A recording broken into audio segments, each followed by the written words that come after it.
Sinopsis buku harian seorang istri episode nanti malam 3 Juni 2022 hanya di SCTP 1 untuk kita semua, yang tentunya semakin seru dan menarik untuk kita tonton ya guys.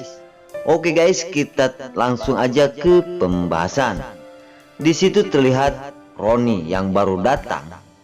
Karena Roni hampir aja kena musibah Junior diculik oleh si Tangkura Kelvin.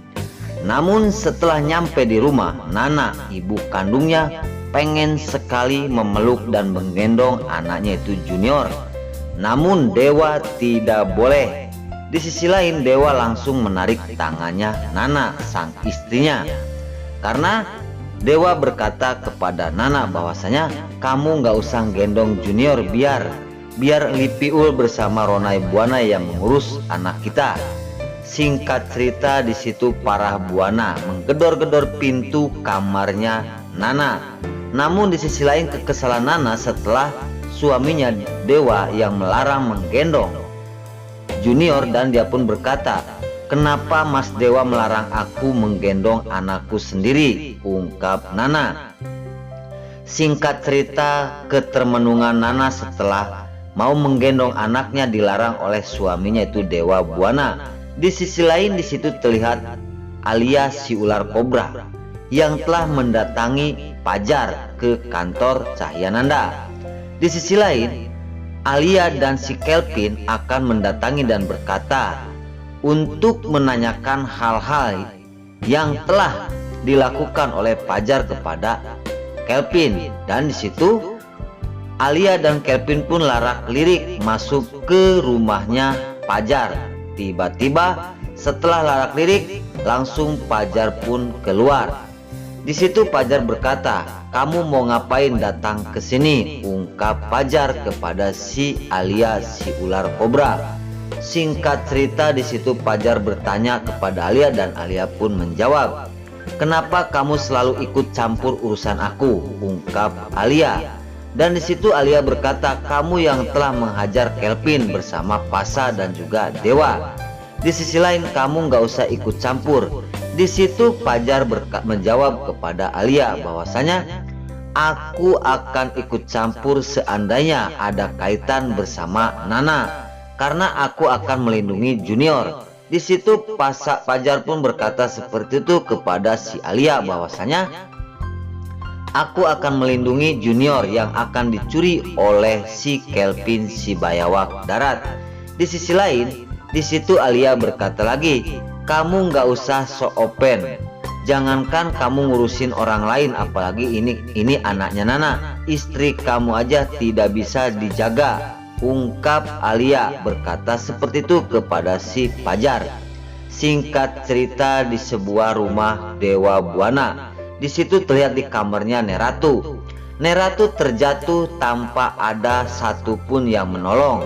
Di sisi lain, Neratu berteriak pun tidak ada yang mendengar, karena semua orang yang di rumah Buana tidak ada. Cuma di sisi lain, di situ Neratu terjatuh karena penyakitnya kumat lagi. Singkat cerita, di situ terlihat Bupara yang menggedor pintunya Nana, karena cuma Nana seorang yang ada di rumah Buana. Di sisi lain Dewa dan Bupara menggedor kamarnya Nana, namun Nana tidak membukanya. Setelah itu digedor oleh Dewa dan Bupara. Tiba-tiba Nana sedang main handset ya guys, dia sedang musikan. Maka dari itu Bupara pun berkata kepada Nana bahwasanya sambil menarik handset tersebut, "Kamu Neratu jatuh dari ranjang tidak tahu." Neratu berteriak pun tidak tahu, "Padahal cuma kamu seorang yang ada di rumah ini," ungkap para Buana sangat marah sekali kepada Nana. Karena Neratu tidak ada yang menolong, cuma Nana seorang yang ada di rumah. Namun Nana telah memainkan handsetnya di telinga, sedang mendengar musik palingnya guys. Di situ Dewa pun terdiam. Setelah ibunya mencaci maki dan memarahi Nana, baru Dewa pun berkata, "Mama jangan seperti itu, biar aku yang berkata kepada Nana," ungkap Dewa. Di situ para buana kekeh menarik handset tersebut dan di situ terkejutnya Dek Nana setelah mendengar Dewa berkata, "Nana, Neratu terjatuh dari ranjangnya. Kenapa kamu kok nggak dengar?" Ungkap suaminya itu Dewa Buana berkata seperti itu. "Ada apa dengan kamu?" ungkap Dewa kepada istrinya.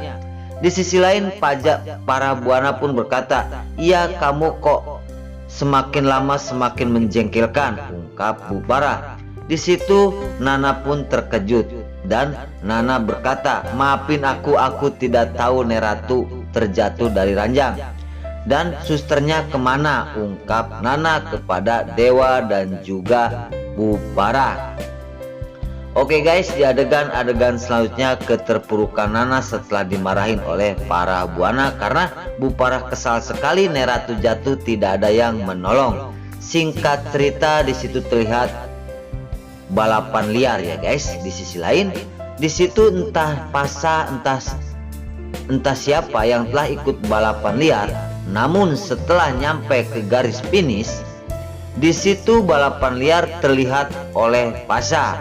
Apakah Pasha telah menghubungi dan akan mengintai seseorang? Bahkan Pasha pun akan menyelidiki karena dia pakai handset untuk menghubungi seseorang.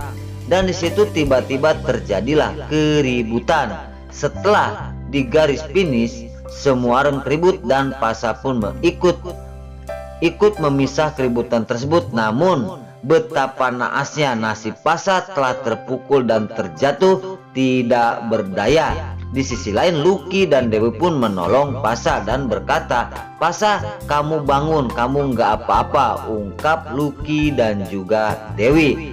Oke guys, keterpurukan nasibnya Pasha setelah keributan terjadi, dia pun tidak sadarkan diri. Nah oke guys, sebelum lanjut, Mimin sarankan bagi kalian yang baru menemukan channel ini, jangan lupa tekan tombol like, komen, dan subscribe-nya. Dan jangan lupa juga nyalakan lonceng notifikasinya agar kalian tidak terlewatkan di channel ini. Dan jangan lupa juga ya guys, tonton terus video ini sampai habis agar tidak ada kesalahpahaman di antara kita. Dan mari kita doakan para pemain buku harian seorang istri ini agar selalu diberi kesehatan dan dimudahkan segala urusannya. Dan doakan juga ya guys, sinetron buku harian seorang istri ini agar selalu buku harian seorang istri ini selalu bertengger di rating nomor 1. Nah oke guys, kalau penasaran ikuti di adegan-adegan selanjutnya hanya di SCTP 1 untuk kita semua. Sekarang Mimin pamit. Wassalamualaikum warahmatullahi wabarakatuh. Mimin minta maaf apabila mana ada kata-kata kurang jelas dan kurang berkenan. Mimin minta maaf yang sebesar-besarnya. Terima kasih kepada para bunda dimanapun kalian berada. Selamat menonton dan selamat menikmati. Dadah.